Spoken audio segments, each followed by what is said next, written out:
This is GE, the Gospel Encyclopedia, also known as Adrian Warren. I'm here live at the Kappa Conclave, 100 years, and I'm with the man himself, Yo, Marvin Sapp. what's up? Sir, you were just here live at the Conclave. You just ministered a song at the Gospel Celebration. What did that feel like to celebrate 100 years? Well, being a part of Kappa Alpha Psi, and this being my second full year of being in it, it was just very, very exciting for me.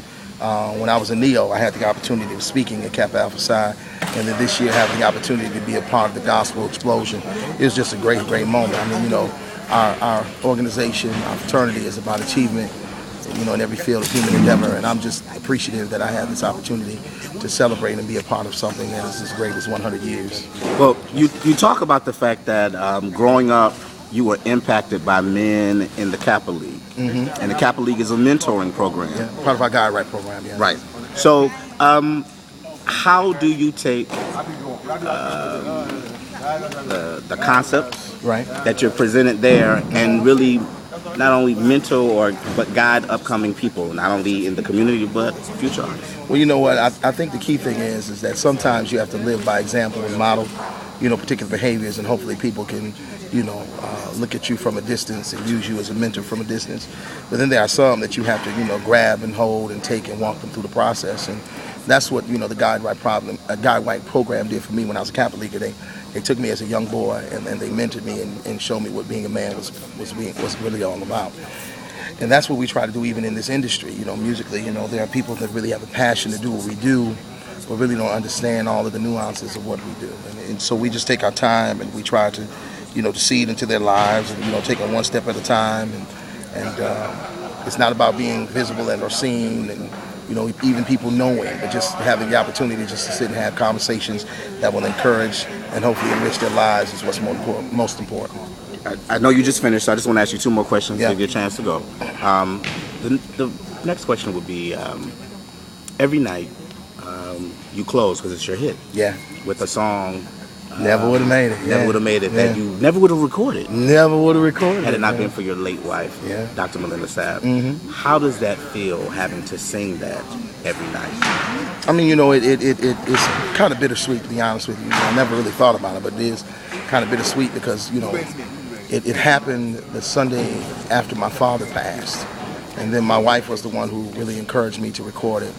And all of the people that really, were instrumental in that song, they're no longer here. So you kind of, you think about that stuff, but then you also think about that the reason why I'm still here is because I realize that I never would have made it without God.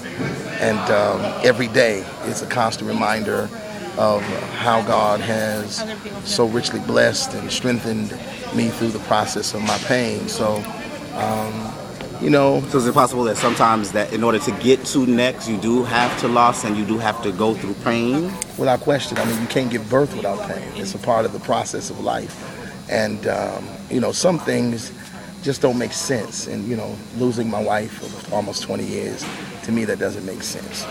But, the old songwriter said it best. We'll understand it better by and by. I mean, I understand it now, and my kids, are still young. I have two girls, 14 and 12, a son that's 16, 17 rather, and trying to be a single father and trying to guide them through the ways of life while I'm traveling and, still remaining connected and having her being that base, but she's no longer here. What I've learned is that, even though she's not here physically, her presence is so very strong. Her thumbprint is on the children and even at our church. So, legacy, I've learned, is not about how long you live, but it's what you do while you're here. Right. And she left a legacy unlike any other. So I'm grateful for those years, and thank God that she was in my life at a point in time when I was being disobedient about a certain song. And because of that song and because of my obedience to what she was saying, the rest of my days is going to be the best of my days. Last question. Talk about loss. Your church is a 5-star church. Without question. And one of the Yes, Lord. one of the proponents of the church is to take care of health, and I've noticed that you've lost. I've lost about 30 pounds, and still in the process of losing, and trying to get my little sexy back. Don't nobody want no fat man. I'm just, Right. And But I want you to know. I'm just tripping. I'm just it's playing. helping your minister. I'm not looking for nobody. So let me bring that back, because the first thing somebody gonna say is, Sapp is out here, doing what he's doing. I got. Well, three I'm just kids saying I it got to helps raise. you. Well, it does help. Vocal ability, helping me able to hit some notes I wasn't able to hit before, and I'm just doing good. My lungs are stronger, so this is what we do. Well, I'm excited. Thank you so much, man. It's Bless always you. a blessing to be with you. Rolling. You've been listening to Adrian Warren, better known as GE, GE. the Gospel Encyclopedia. Gospel Encyclopedia.